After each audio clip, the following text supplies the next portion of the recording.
Good morning.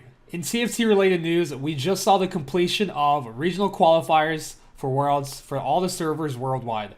The games were really good, they were really fun to watch, and the players from these games fall into one of three categories. One, they qualified for Worlds, so they're practicing, they're getting ready to play. Two, they didn't qualify for Worlds, and they are hibernating until set 5. Or three, they also didn't qualify for Worlds, but they're playing the game, so to hold on to their sanity, they're playing Fortune every game.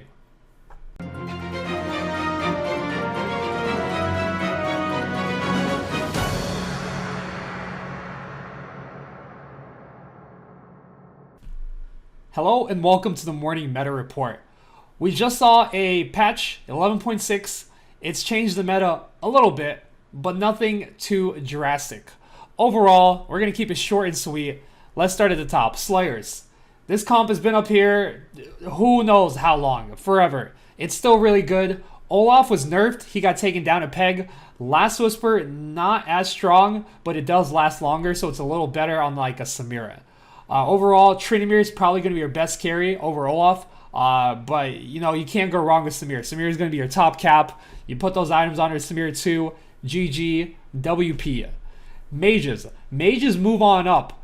Mage feels really strong. Aso, Annie, Vagar, all the units feel really good in it. You have a high cap with, Mage, like Swain or something. The comp is solid. You can go 5, you can go 7, you can play Fortune into this.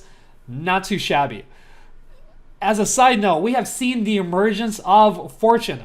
All these players who didn't make it to Worlds, me included, we're just playing Fortune every game, and this comp is being limit tested. This comp, if you get the good opener, it is insane. You can play it into Slayers, you can play it into Warlords, you can play it into Mages. Highly recommend. Moving down the list, Kale is still really good. Same old comp, not much to say here.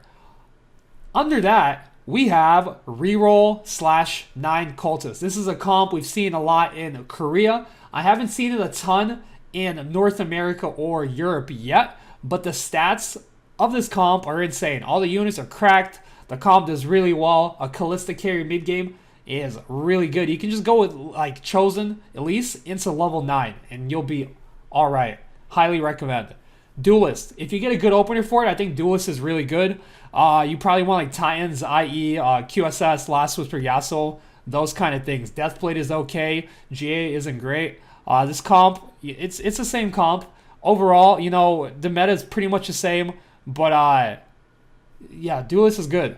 Keepers. Same old Keeper comp. Very solid. Doesn't do so hot into Kale. Does pretty well into Slayers. It kind of doesn't do so hot into Samira. But overall, nice comp.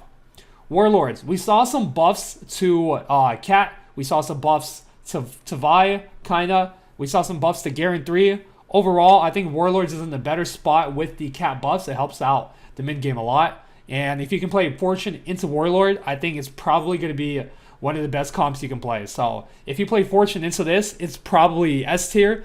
If you don't, it's probably A. And you can just like reroll. You can go for Cat 3, Vi 3, Jarvan 3, Garen 3, whatever you're close, send it. Moving down, these comps they're almost question mark tier. So Brawlers is good early mid game and falls off late. Everyone knows this. Very solid for getting to level 8 with a lot of health. Not Dark Souls. Dragon Soul. Dragon Soul is solid, but you do need a Chosen for it. You want to have items for multiple carries.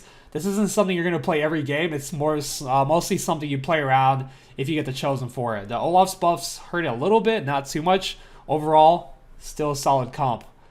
Reroll Sharps. This comp got a bunch of nerfs. I don't think it's great, but it's okay. If you just like natural Tristry early on, you can go for it. I think Sivir 3 is going to be your best carry in the comp. I think Sivir 3 is still insane, probably A tier. It's just like, it's hard to, play season a tier just because there's so many different variants of it. Moving lower to question mark tier. What's question mark tier? Well, if you high roll it, you can do pretty well. If you low roll it, you're going 8th. First off on the list is Fable.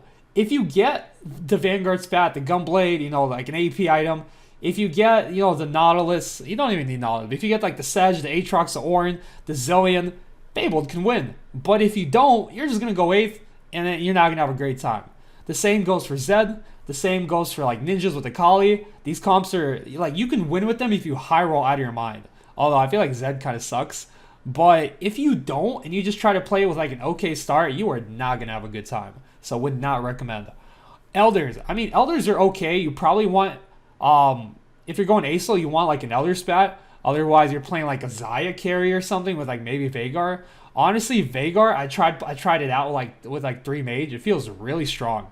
Like Gunblade Blue but Vhagar, secondary carry Zaya. It's honestly not that bad, and it can probably get you to top 4 pretty safely. And it does cap out pretty nice if you have, the spatula. If you go like 9 Elder, it's like pretty good.